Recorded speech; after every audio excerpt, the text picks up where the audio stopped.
از سرزمین پارس تا نوسان و تارا یک صدا طنین انداز است برای آنان که در ستم ماند، برای مستضعفین برخیزید.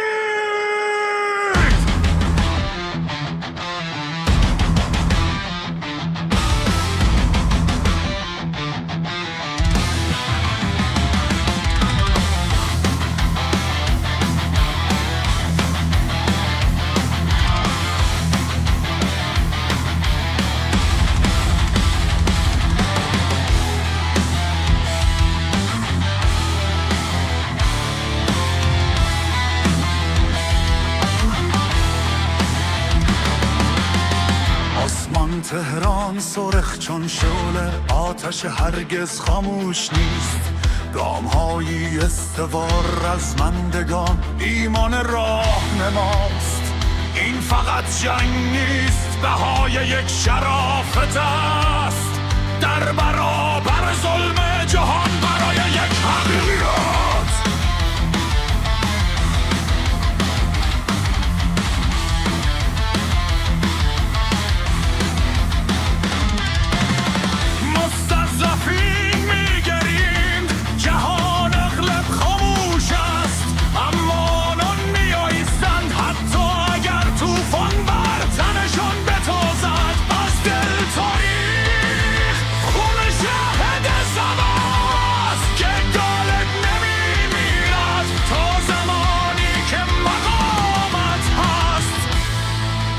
دور ما فریاد میزنیم برادر، هرگز تردید نکن.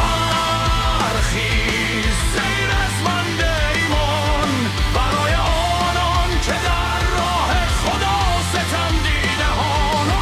از بانزر ما پیام شجاعت میفرستیم، یک صف یک دل هرگز نخواهیم شکست. ای مستضعفین تنها نیستیم، دام و عشق از این سرزمین با شماست. گرچه فاصله ها دور است، ما در این مبارزه یکی هستیم.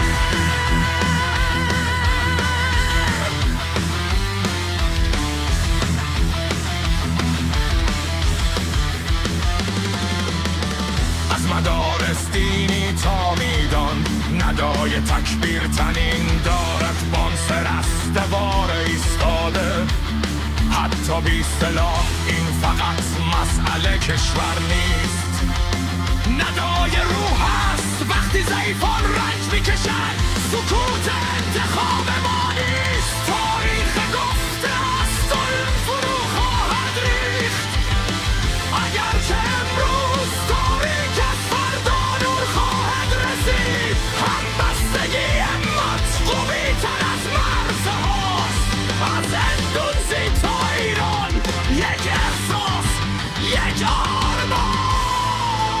اگر شب طولانی شد، به یاد داشته باش،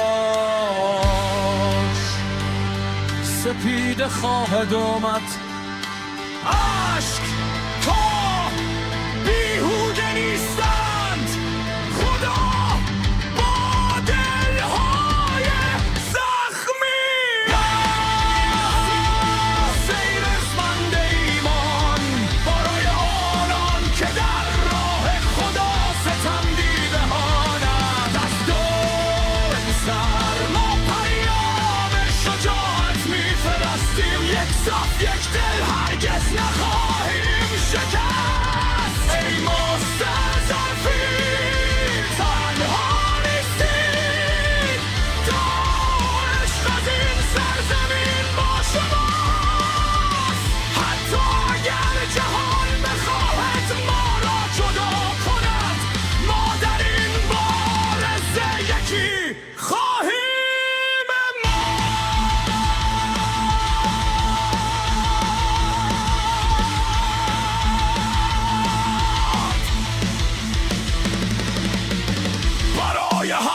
خاکی که فرو